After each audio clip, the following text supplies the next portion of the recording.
This is the WGNS Action Line.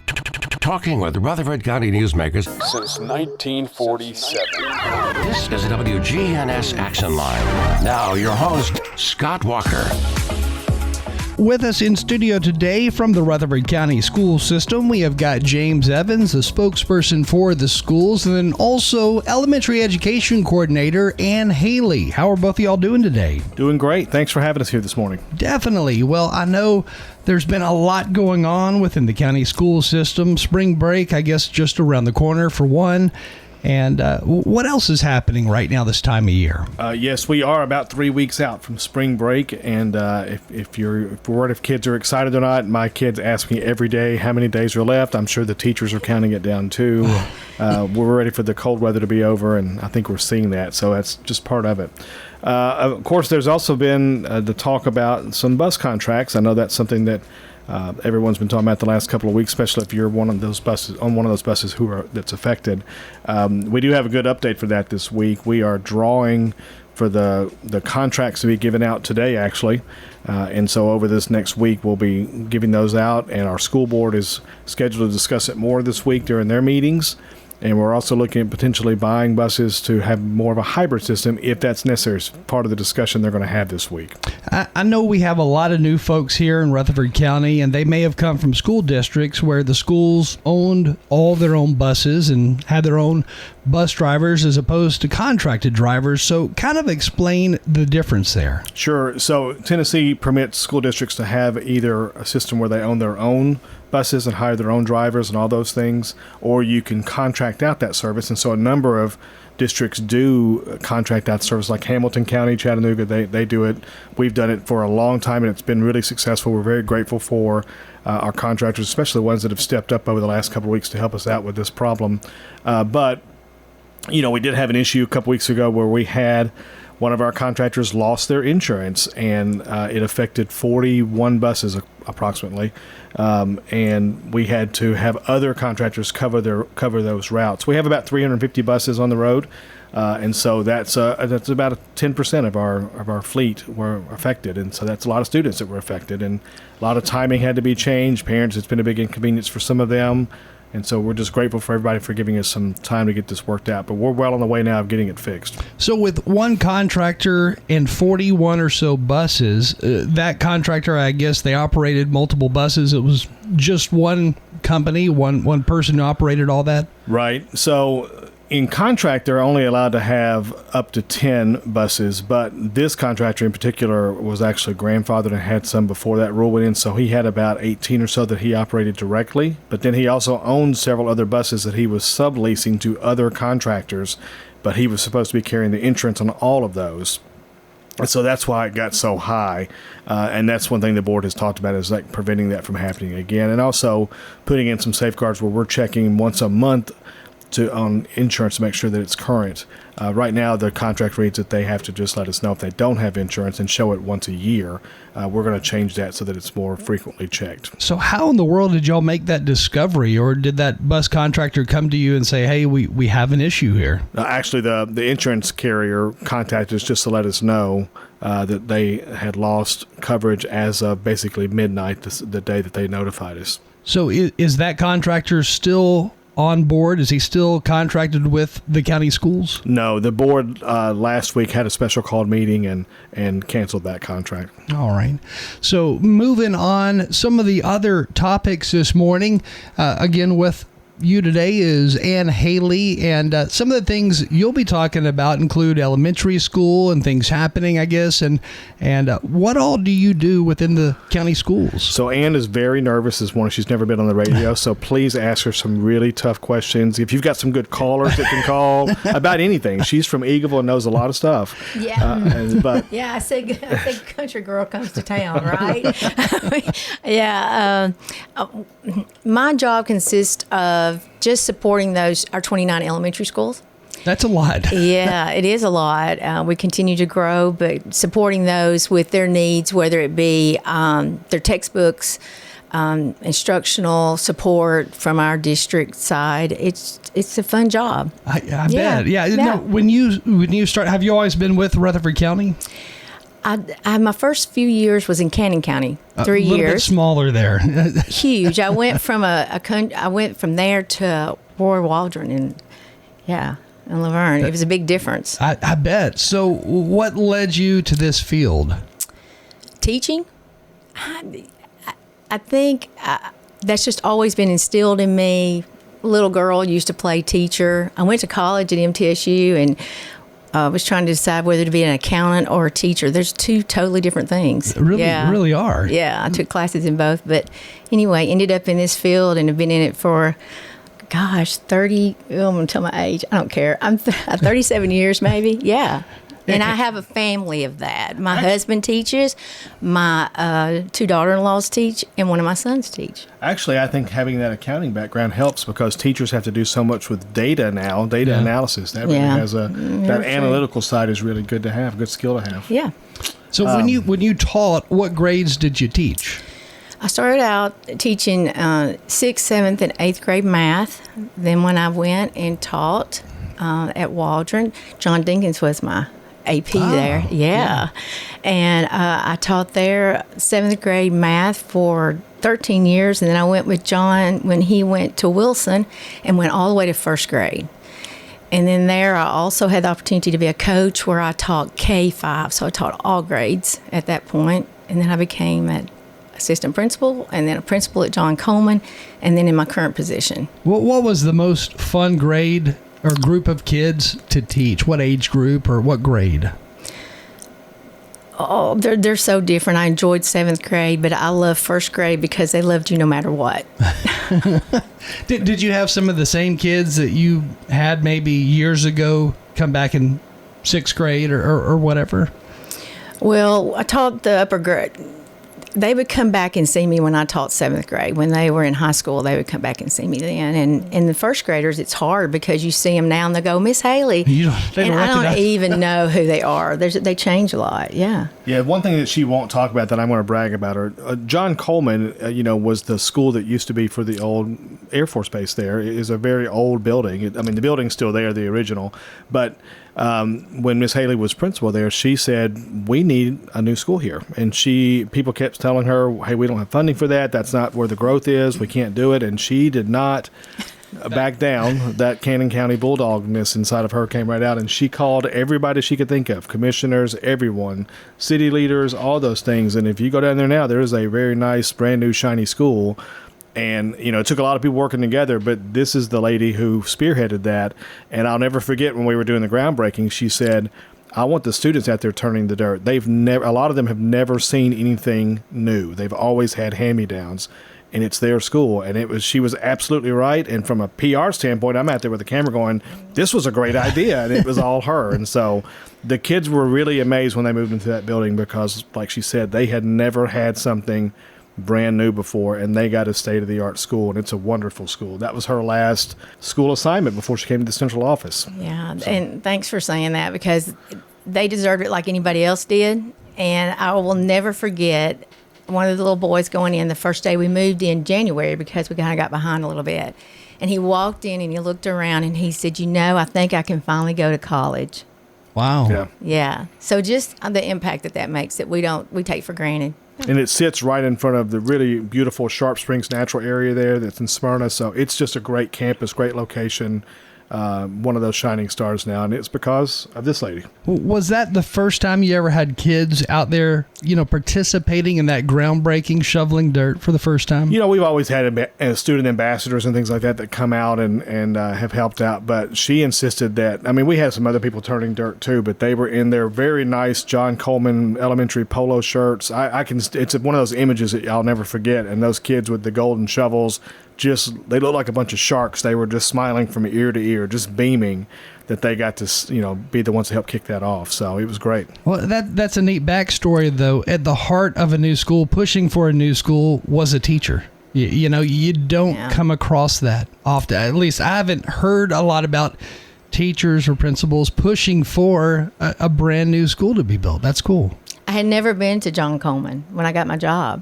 because I had to interview at the central office. Yeah, that's right. Oh, Because wow. Yeah. the principal that was there before retired suddenly right at the end of the summer. I mean, school was starting in about 2 weeks. That's scary. And I think it was Mr. Odom that hired you, right? And It he was. called you up and said, let's do an interview. I know you're an assistant principal. We need you quickly. And gave her the keys of the school and said, go run it. And so...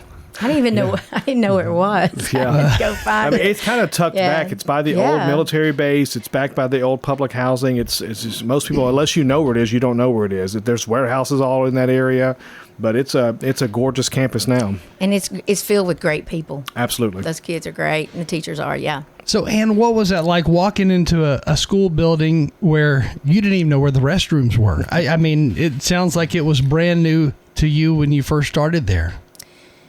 When I walked into the school, it was I think I was amazed that there was a school like that in Rutherford County, and that's one thing that I told the commissioners and the school board.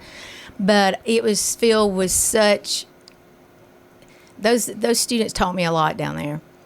I'll just say that, and the faculty and the office staff and the support staff there were just fantastic. And I don't know. Yeah, I guess County Girl did come out because I wanted them to have what I had seen other schools have. Yeah. Because they deserve no less. So, yeah, And I when dug you- in.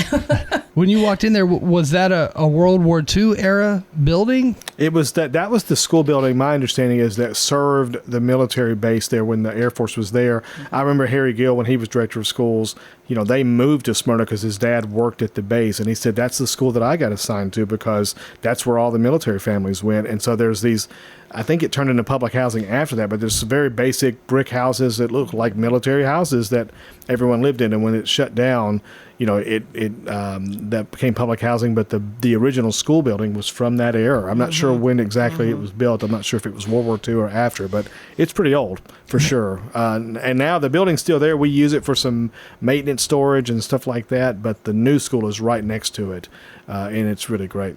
Man, the stories out of that school, you know, over the years and everything, that could be a book in itself. I mean, that's interesting when you think back about that old military base and all the families that transitioned through there over the years. For sure. And so one thing Miss Haley has been bugging me about for the last couple of weeks is that, last Thanksgiving, I think. Yeah, And Thanksgiving, she started telling me, we got kindergarten registration coming up. And I said, when is that? And she said, April. And I was like, it's November. Let's calm down. As you can imagine, she doesn't stop. That's how she got us the new school. So I've been hearing about it. So I said, why don't you go on the radio with me and let's talk about why is kindergarten registration? I know that sounds simple, but why is that so hard to predict? Well, you just don't know because it's easy to predict first grade because they're sitting in our seats and we can kind of add a little bit growth there, but you just don't know what's coming to you as far as kindergarten. And we've seen a shift in our numbers lately. We could kind of predict it a little bit better now that we've had a downward trend in kindergarten. So it's really important that we want to get the word out there that our registration opens April 15th for kindergarten. And a lot of people kind of wait and they think, well, we'll do it in August because that's when school starts. But you kind of miss out on some stuff if you do it then. And most importantly for us, we can't predict it. And it's nice for us to know, so it helps with teacher placement. When we get an influx coming in August and we've got everybody situated according to what's registered in the spring, then there has to be movement sometimes. And that's not good. Movement after school starts is not good for a 5-year-old. It's not good for the teachers. They're upset because they've bonded with these children, and now they're having to move schools because another school has a greater need. And parents, it's not good for parents because who wants to see their 5-year-old upset because their teacher, they don't get that teacher. So if parents could just register early, it opens August 5th. August, listen to me. April. Let me say it one more time. April 15th. You can go to our website, and it leads you right to what you need to do. And, Very simple to register. Yeah, it is. And let's see, Good Friday, that's the end of spring break, right? So it's a week after spring break ends. Is that when that begins? That's right. And, of course, it's open all the way through August, like what Ms. Haley said. But the more we know is coming, the easier it is for us to get that all those details worked out beforehand. And then there's also the schools will start having some like kindergarten orientation, things like that at the end of May in the May time frame. And so you'll miss out on those kinds of things too, where you get to visit the school and tour. But kindergarten is such a foundational year, especially if it's your first time for a child going to school. You want them to be on strong footing. You want to know everything. And, there's a reason that they have what they call the boohoo breakfast for kindergarten parents, because a lot of people have never had their kids out of the house that way and going. And, as a parent, I've had 3 go through kindergarten so far, and that's it. I'm not having any more, but 3. But that's a scary time. Every time walking away from that building and leaving your child in the custody of someone else is a scary moment. And so we want to make it as smooth as possible, but we need to know you're coming. There's another big thing happening this year too with kindergarten is that we're expecting the influence of COVID babies. That's what I call them. But this is the time where there was supposedly a baby boom from that time. This is when those children will be entering kindergarten, a lot of them. And so we may have a huge influx according to some of the birth rate stuff that we've seen. And so that's just more reason why we need to know how many are coming so we can get those resources and teachers in place and assigned as soon as possible. Yeah, I want to share this. I'm excited about this. This is something new this year that we're doing. And RCS, in partnership with United Way, will be hosting some parent nights in the spring. It's still in the planning stages, I'll tell you that, for parent night for kindergartner parents, for them to come in and us kind of spend some time with them on what to expect. We want to share some research-based information that for them to use to take in and help prepare their child for kindergarten in August. Also, teachers will be speaking to them, just have activities, and so be looking for that. Looking for that on our website, and advertisement with that, where it'll be held, the schools will be held, and the nights and things. We're excited about that, yeah. And James, I'm glad you brought up the COVID babies, because the interesting thing about that is there are a lot of new parents out there who are actually older parents who already had older kids, but we're seeing an increase in children being born to those who are 30 plus years of age. So that being said, this may be their first time in 15 to 18 years that they have a new child who's going to be entering the schools for the first time again. But that all being said, I think there may be some confusion among certain age groups out there and the understanding of kindergarten, first grade, and then pre-K way over here, and knowing the difference between those 3 and the importance of those. We'll talk about pre-K, Miss Haley. Okay. First of all, I want to say you have to be 5 by August 15th. That's a state rule. That's state law, yeah. For kindergarten. For kindergarten. Kindergarten, okay. Now I want to talk about pre-K. You have to be 4 by August 15th to apply for our pre-K program. And our pre-K program is also a grant funded by the state. And so we have restrictions on that. It's geared toward income-based to help those students. But applications are open, so we hope that you will visit our website and look at that. And pre-K, I think most of the time what we do focus on are those social skills. It's very interesting this year. I took a survey with kindergarten teachers that currently have students who attended our pre-K program, so kindergarten that has last year's. And it's just amazing how positive it is, and then they can tell a huge difference on those students who attend pre-K. They're more prepared socially. We take for granted that kids know how to get in line. They don't. We teach them. We try to teach them to be self-sufficient, as we take for granted they know how to share, because a lot of times they don't. So we try to teach those social skills along with academics to prepare them for the foundations they need in kindergarten. And I know every child has a different learning level as far as what they're able to take in and grasp and understand.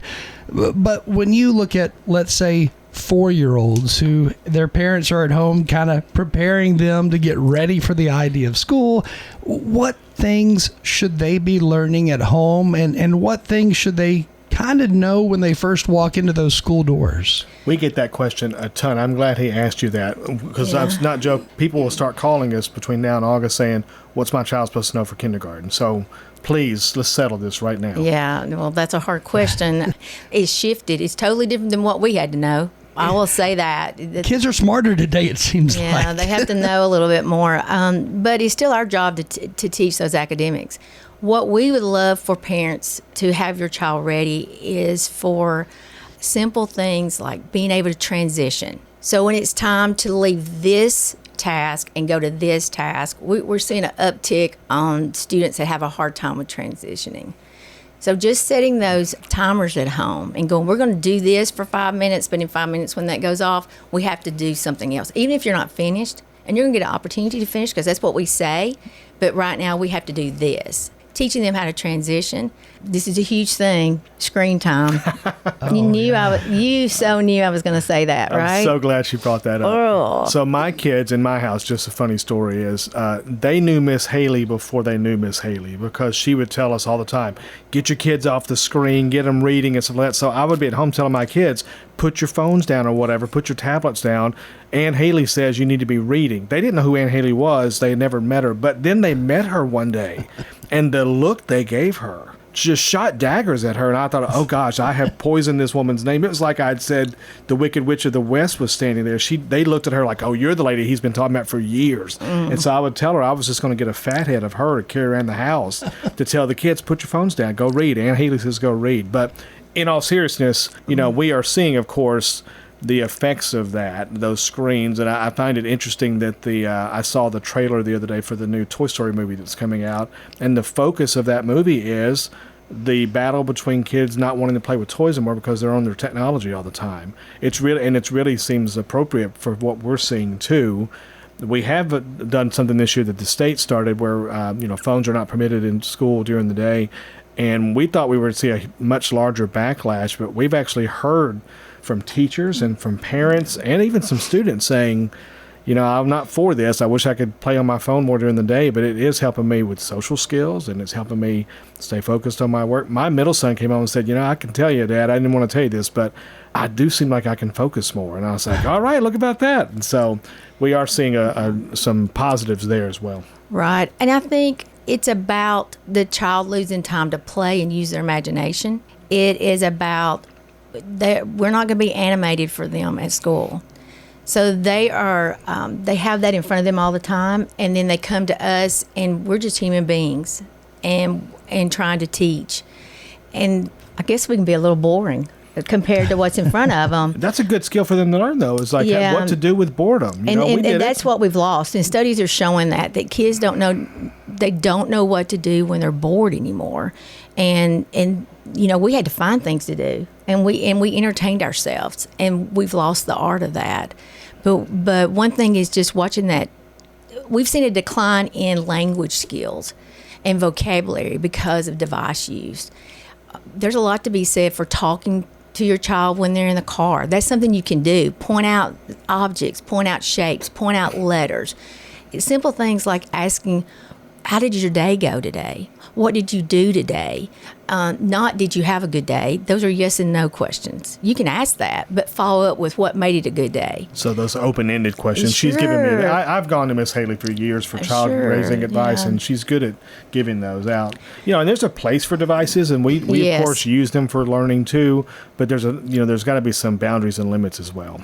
It's amazing what social media and the internet have created in not only kids but adults. It's like we all live in this 5-second soundbite bubble where everything has to take place in 5 seconds or less. And if it's over that, adults are even getting bored. It's crazy how our brains have changed over the years because of the internet, because of cell phones and social media. Yeah, Absolutely. and just reading a book. We've lost and I think parents think I don't have time because I have to finish. You don't have to finish a book. You do not have to finish a book. You can get out a book and read 2 pages and say, hey, we'll read the rest of this tomorrow night, or we'll read 2 more pages tomorrow night, just to talk about that book and the things that they're seeing. Just to have that vote. It's just about conversation. Yeah. When it comes to things like the alphabet or counting, those simple foundational things that kids need to learn quickly and in the beginning, when they turn 4, when they turn 5, should they already have the basics of this and be able to recite the ABCs and count to, I don't know what number? What number is a good number for parents to strive for when teaching at home before entering school? Right. Well, once they have the concept and they can count, then you want to keep letting them count further, of course. We look for like 1 to 10, a good foundation of that, certainly in pre-K, 1 to 20 moving up from that. But making sure that the one-to-one correspondence, in other words, I can touch the items on the table and count them and without starting all over again. Yeah. If that makes sense, because being able to touch them and tell you what that number is important. Also, reciting those ABCs but I don't want parents to panic when they don't know those things. Letting them hold a pencil, letting them scribble, letting them cut with a safe pair of scissors. We've lost some fine motor skills. Yeah. Along the way, letting them play with Play-Doh helps build the strength in their hands that's important to holding pencils and doing what we need them to do. It's a lot of play. So much can be learned in play that we miss that they are learning while they're playing, and just putting those things out in front of them. Cookie cutters that have letters, the alphabet, you can get those pretty cheap, and they do it in Play-Doh, and you're talking about that. Or writing in shaving cream, your ABCs. It's just making it fun and letting them play. It's not about being this rigid thing. You've got to know your ABCs before you go to school, or something's going to, it's not going to be good. But we do like them to have a foundation of just knowing their letters, being able to name them, and certainly being able to count and that one-to-one correspondence. Yeah. And the reading is so helpful too, just because a lot of our principals will tell parents during kindergarten orientation, they show how much more vocabulary they're exposed to just by doing a little bit of reading each day. So if you do 15 or 20 minutes a day compared to doing none, how many more words your child will be exposed to by the time they hit 5th grade? And I'm talking, it's a vast difference. Yeah, it can get up in it's like what, in the hundreds of thousands, right, close to a million. It's unreal. So it's just like if I want to start out exercising, I don't have to go out and start doing CrossFit and things like that. Just go start walking. It's kind of like that. Just those basic things. Reading to your child or having them read. Here's a parent hack. If you have an older child, have them read to the younger child. Then they're both getting it. That was one of my favorites, is having my older child read to the younger one and then back and forth. And I use internet all the time. But I think in healthy ways, right? In healthy ways, yeah. And social media and things. So I'm not saying that I don't do that. I'm not up here preaching about that. But I think too, because of that, we lack the things that we were allowed to have in our home, like newspapers and magazines. And I think it's important, if you get the opportunity, just to buy one of those and put out for your kids. Like, I have a granddaughter that's 1.5 years, and she gets the paper out. And the other day my son said, she's going to tear. I said, I let her tear it up. It's okay. I want her looking at it. I want her touching it. I want her to see that, because she has books she reads, but there's other things than that. Yeah. And exposing our children to those too. And a newspaper, you can buy one and you can keep it forever for them. They don't have to have a new newspaper because they can't read it. But they can find letters in it if you're working on the alphabet. Well, they're just so hungry for something to do. Yeah. Their brain at that phase is just literally craving things. That's why you probably did it. We reread the back of the cereal box. I could tell you every puzzle, every word, but we wanted to do something. We're at that stage in our mental development where we just want to absorb what's around us. So let's put things in their place, good things that we want them, maybe not all the news, but, maybe the funny pages or something to put in front of them. Yeah, and, I remember growing up, I didn't have a phone until I was, I guess, 20 or so, a cell phone. But it's interesting because when I think back, it was, like you said, reading the backs of cereal boxes while you're eating a bowl of cereal. But those little things we did, kids today, they don't do that. A lot of kids today sit down, if they do eat cereal, they are reading their phone or watching videos one after the other. Yeah, the most popular social media platform right now, which surprised me, I took this course last semester, is YouTube, and that's for kids and adults across all age bands. YouTube is the most thing, and so we did a little social experiment at home to see what kind of content they were absorbing. And a lot of times they were just doom scrolling on YouTube, just these little shorts. They're watching kids play with toys, which is the strangest thing. I've noticed that. You're right. And yeah. so, I'm like, we can do that for 30 minutes or so, but then I want you to get up and go play with toys or throw a ball or whatever. And so, but that's for adults too. I find myself doing, if I'm in a coffee shop. You're watching kids play with toys. Well, that's right. But I'm doing something on my phone usually. I don't just sit and look around. And so, it's something we can all practice. But think of how many problem-solving skills we learned playing. You just did. When something didn't work, you made it work, or you took, you made this stick do this, and we solved a lot of problems playing. We were building forts, We sure were, yeah. Stuff like that. But it is funny because, James, you brought up kids watching videos of kids, and all you see are the hands on these videos, moving cars around and stuff. It's bizarre. Mm-hmm. I mean, where we are today, what little kids watch online, it's just different. It's a very different world in which we live. Right. Well, one thing we're doing at home too is, and this is not meant to sound like we're doing it perfect, because I'm sure we're not, but my two younger sons, a middle schooler and an elementary kid, I told them, if you guys are that interested in YouTube, make your own video. And so they're having to write a script and do those things. At least they're trying to get, I'm trying to get some skills in there. You go play and film it and things like that. And it's interesting to watch them do that, because they are actually doing something instead of just mindlessly watching something. So at least they're trying to apply some things. Before we get off the air today, we have a few other things that we want to just remind people of if we have time. Yeah, let's take a quick break, and then we'll do that when we come back. We're talking about the Rutherford County Schools, and with us today in studio, we have got Ann Haley and also James Evans, and we'll continue the conversation when we come back in just a minute.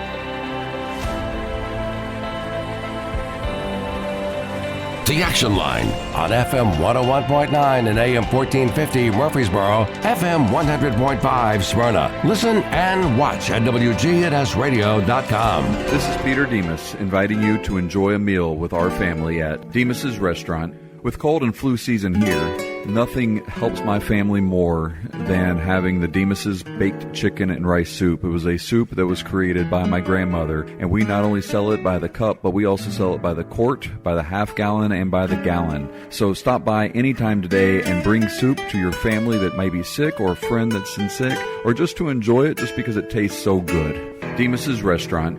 Hi, this is Dan with Music World and Drummer's Den. Our prices are as good or better than the box stores. I don't think you'll do better by shopping online than you would by coming in. Something new we've just added to our repertoire is drum repairs. You can have drums cut, covered, rewrapped, new hardware. We will fix them, make them look like new again. I'd like to thank you for coming by to see us again at 2762 South Church, right across from the golf course. Music World and Drummer's Den. Thank you very much for being our customers. Fresh cut greens and oven-warm bread, jars of sweet jam will be red. Good food, good folks, flavors that shine from winter's chill to spring sunshine. Every Friday, feel the spark. Rutherford County Market at Lane Agri Park. Local farmers with local meats, vegetables, and other produce at the Winter Spring Rutherford County Farmers Market every Friday through April. You'll find it there, from frost to boundless seas, and sing we're winter tough and welcoming spring. So bundle up and make your way every Friday at Lane Agri Park. At the Lane Agri Park in Murfreesboro. South Central Bank has 2 CD specials that will help your money grow. South Central Bank has a 5-month CD with an annual percentage yield of 4.15% or a 25-month CD with an annual percentage yield of 3.8%. 2 great ways to put your money to work. You choose the term that works best for you. $500 minimum balance to obtain the APY. Stop by any of our convenient South Central Bank locations today and take advantage of our 2 great rates. South Central Bank, member FDIC, equal housing lender. The Action Line with Scott Walker on FM 101.9 and AM 1450 Murfreesboro, FM 100.5 Smyrna. Listen and watch at WGNSradio.com. This morning we're talking about the Rutherford County Schools, and there's a lot happening. Spring break, of course, coming up. And with us today in studio from the Rutherford County Schools, we have got James Evans and then also Ann Haley. What else is coming up? Because I know you've got a long list of stuff. Well, absolutely. So, of course, kindergarten registration starts April 15th. If you don't register your child for kindergarten, Miss Haley is going to come hunt you down because she needs that information so we can be prepared for your children. But we also have going on middle school orientation. This is for any new student coming to middle school. You know, some come in 6th grade, if they're coming out of our schools, especially if they're coming out of city schools and they stayed in city schools for 6th grade, then they may be 7th graders. And then we also have a rezoning that affected several middle schools this year. And so if any new student who needs to learn about their middle school parents want to learn, those middle school orientation dates are starting, and we have them online. We've also pushed them out to parents through email and things like that. And then freshman orientations here. This is all this. I know we're not even thinking about next year. Parents may not be, but this is the time of year that we're starting to gear up and choose classes and try out for sports and all those kinds of things. But freshman orientation, 2 schools start tonight. That's Central Magnet School and Smyrna High, and then we have several over the next 2 weeks. That full schedule is also available on our website. So if you need more information, just let us know. But, this is the time to start getting ahead of the curve. We had several questions texted in, and there's no way we can get to all of them. But one of them was about the age groups and what age or what grade is the fastest growing grade right now in Rutherford County. It varies a little bit from each school or from each year, and it also varies among the grade bands, meaning K5, 6, 8, and 9, 12. We are seeing, this year we saw an increase in 2nd grade, for example, but next year it may be that the increase is in kindergarten. So it really just depends on what pocket of the county you're in and just birth rates and all those things, but it varies. So you may see more middle schoolers in Smyrna, and then more, in Murfreesboro may see more kindergarten. But it's different city to city? As a whole, middle school right now is the fastest growing, but of course those kids then start aging up and they're going to enter high school, and so it's a little bit of a domino effect. Ever changing. All Absolutely. the time. We're growing. That's the bottom line, is that Rutherford County continues to be one of those hotbeds for growth in Tennessee. We're now in the top 80 for the largest districts in the country. I don't think people realize how large we are. I was at a conference a week ago, and there were some school systems in Tennessee that said, like, we have 1,700 kids. And I was like, we have one school with more than that. So we are a large district, but we are also very high performing. And we actually got invited to come to the state last week to talk about how are we managing all this high growth, high performance, and we're being efficient with funding. We were one of only 2 districts that got invited to speak to the state board about that. I know there was a point where you were talking about how those younger students, you were seeing fewer numbers of those age groups coming into Rutherford County because the housing prices increased so much over the years.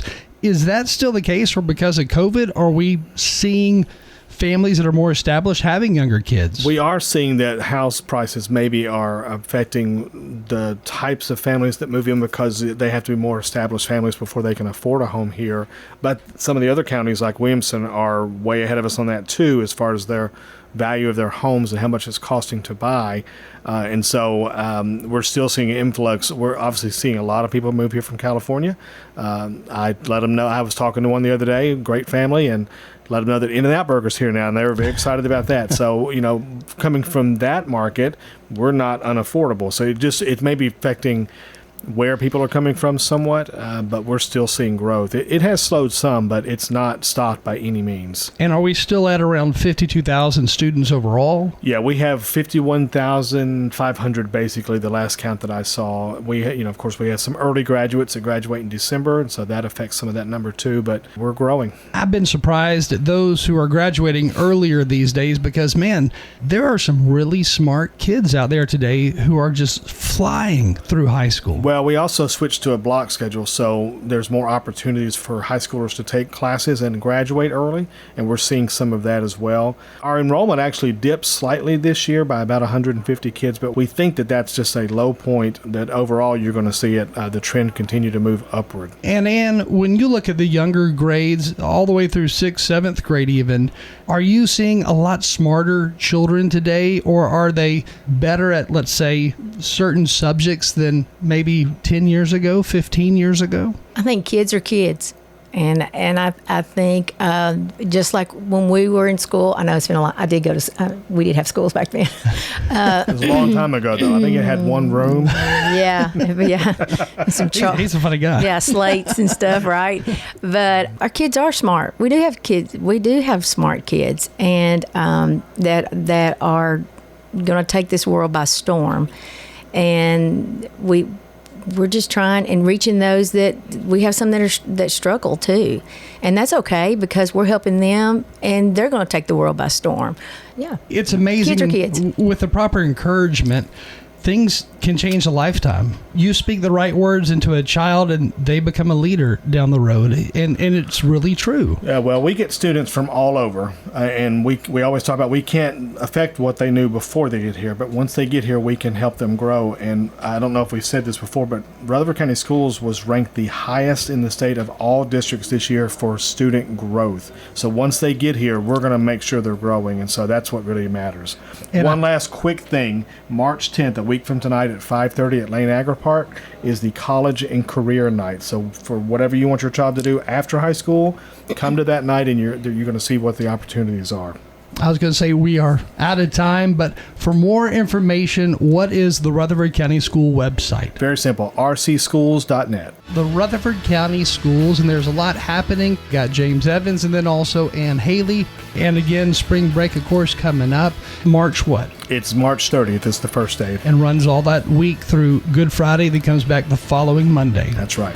The Action Line with Scott Walker on FM 101.9 and AM 1450 Murfreesboro, FM 100.5 Smyrna. Listen and watch at WGNSradio.com.